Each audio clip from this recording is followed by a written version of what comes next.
raha malala mpifaliana mandrakariva razontsika miona toy zao fa mpizara mofinaina miainy ny ten'Andriamanitra mandrany efatra tsara zany ko ho amin'ny fanahintsika. Ho aminareo ny fahasoavana sy famindram-po ary ny fiadanana avy amin'Andriamanitra ray sy Kristy Jesosy tombontsika. Amen. Alakamisy 10 Oktobra 2022 ibanjinantsika aloha hevitra hoe miavao amin'ny tompony mpino. Andeha ry havana idera sy ankalazan'Andriamanitra isika. Mandrenesa izao ry fiaina rehetra, mihaino ry mponina rehetra amin'izao tontolo izao, na ny ambany na ny ambony, na ny manan-karena na ny malahelo. Ny vava koa hiteny fahendrena, ary ny fieritretan'ny foko dia fahalalana. Angilana ny sofoka haino ateny aho, ary hanonona teny sarim-pantarina ampiarahako amin'ny dokanga. Nahoana natao ohatra amin'ny andro fahoriana aho, noho ny manodidina ny ara-tsy ny mpamingana, dia izay matoky ny hareny sy mirehire amin'ny haben'ny fananany, tsy misy mahavitra ny rahalahy akory, na mahazo mamean'Andriamanitra izay avony. Miderany Jehovah fa tsara izy, eny mandrakizay ny famindram-pony. Amen.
Hallelujah.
hivavaka isika. Ry Jehovah Tompoandriamanitra io, Andriamanitra tsy mba mety reraka na sasatra ianao, ary mitarika sy mahay mampiaiky ny olonao ny famonjena ataonao no ny serinao. Miteranao zahay, mankalaza ny anaranao masina, mame voninahitra anao noho izany toetra manokana nananao Andriamanitra izany. Mivavaka aminao zay Tompo manoloana ny fahalemenay, dia mangataka indrindra ny famindramponao, mamindrafo aminay ary mamelany elikay. Afao zahay, fa ny fananao masina izay anazavanay, ny amin'ny fanambarany teninao izy ovakina aminay.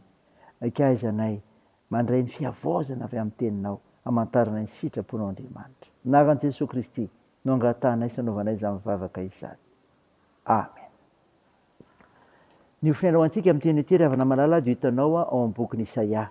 Isaia toko fa 7 ny 7 ka hatramin'ny faraiky amin'ny 30. Mivaky toy izao aminaran'i Jesosy. Nahoana no miteny ianao ry Jakôbô, ary milaza ianao ry Israely hoe miafina tsy hitan'i Jehovah ny lalako, ary mielona tsy hitan'Andriamanitra ny rariny tokony ho ahy. Tsy fantatrao va?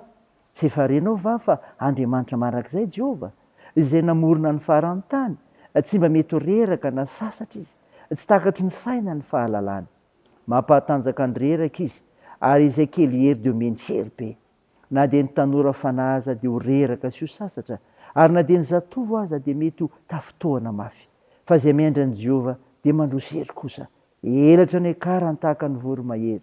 Hiazakazaka izy nefa tsy ho sasatra, andeha izy nefa tsy ho reraka. Amen. Ray masino, manamasinanay amin'ny fahamarinana, ny teninao ny fahamarinana. Amen. Ry havana malala ao aminao ny fiadanana avy amin'ilay Jesosy Kristy, ilay mpamonjy ianao, ilay mitady ianao mba ho eo aminy. Mofinaina vakina tamintsika teo ry havana ka entsika ny Isaia toko fa 7 dia ny 7 ka hatramin'ny faraiky amin'ny 30 dia teny mahafaly milaza ny fampiononana ny Israely. Hiteto fa Andriamanitra pahary izy ka mampionona. Andriamanitra pahary ka mampionona.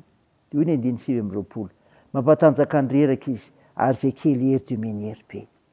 Noho ny amin'ny fitsaran'Andriamanitra ry havana malala dia lasa baby tany Babilôna ny Jiosy. Nalahelo izy ireo, mahatsiaro nahafoy, ary nihevitra fa tsy mahita azy ireo Andriamanitra. Naloana izany, manambara ny mpaminany fa mampionona sy mampahery Andriamanitra, na dia mitsara aza indraindray. Koa tsarovy mandrakariva ry havana, Andriamanitra manerana izao rehetra izao. Andriamanitra paharika mahita ny ataon'ny olona rehetra, mitsara ny olona araka ny asany avy izy, mampionona sy mampahery ny reraka izy, ary izany no nanomezany an'i Jesosy Kristy ame fitsarana ho an'ny olona reraka sy miasa fatratra. Andriamanitra pahary, Andriamanitra ry havana, iorenana ny fanantenany. Fa izay miandry an'i Jehovah dia mandroso hery kosa, hoy ny 9:30. Ampiasaina eto ry havana ny andian-teny miandry an'i Jehovah, izay ety nilazana ny olona mitsinjo lavitra ka miasa ao am-piandrasana ny vokatra.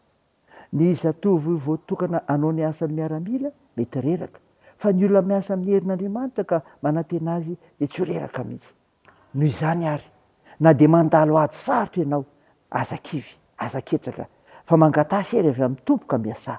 Aza miravoravo tanana maloana ny olana, fa manantenana Andriamanitra pahary izay namonjy antsika tao amin'i Jesosy Kristy. Izany ry havana, ilay Andriamanitra pahary mampionona izy, ary irena ny fanantenanao. Raisy izany ho voninahitr'Andriamanitra. Amen. Andeha hivavaka isika. Tompo, misaotra noho ny mofinaina nomenao anay izay milaza fa Andriamanitra pahary ianao, avy aminao tokoa ny zavatra rehetra, ka mahay mampionona ny olona ary mampiorina ny fanantenana. Tompo, mametraka manokana ny tokantranonay aminao izahay, ho tarihinao sy ho avozinao isan'andro, ka ianao no miara-manapaka sy mandidy aminay iorenana izany. Eny, hamonjy hampahery anay amin'ny zavatra rehetra. Tompo, tareo ireo manana andraikitra amin'ny fitsaboana, ka nasasanareo marary mila ny vavakay. Ampirizinao ireo manamanjo, anohanareo mareo soikolona sy sahirana, sy hitahinao ny fiazakazahanay, ny asa ary ny fikasana, ny fianarana, satria ampy-mizara ao anay ny fahasoavanao.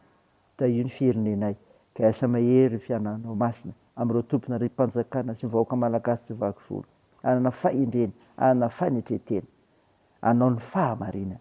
Ny vavakay dia ataony anaran'i Jesosy Kristy mpanavitra anay sy mpamonjy anay, rehefa nampianatry koa ny vavaka manao hoe: Ranay eo izay any an-danitra, ho masinana eny anaranao, ho tonga ny eny fanjakanao, atao any sitraponao etsy an-tany ho tahaka ny an-danitra. Meona an'io izay anona sahaza ao anay, ary mamela ny elikay tahaka ny namelanay izay meloka taminay. Ary aza mitondra anay amin'ny fakapanahy fa manafany amin'ny ratsy, fanao ny fanjakana sy ny hery ary ny voninahitra mandrakizay. Amen. Tanteraka aminao ny itsodrana todranao aminaran'i Jesosy Kristy. I Jehovah ampiaro anao, Jehovah mifialofanao amin'ny ankavananao. Ny masoandro tsy mamelanao noho ny andro, na ny volana noho ny alina. Jehovah hiaro anao amin'ny ratsy rehetra, eny hiaro ny fanahinao izy. Jehovah hiaro anao na mivoaka na miditra hatramin'izao ka ho mandrakizay. Amen. Ho an'Andriamanitra hery ny voninahitra, amin'ny anaran'ny Ray sy ny Zanaka ary ny Fanahy Masina. Amen.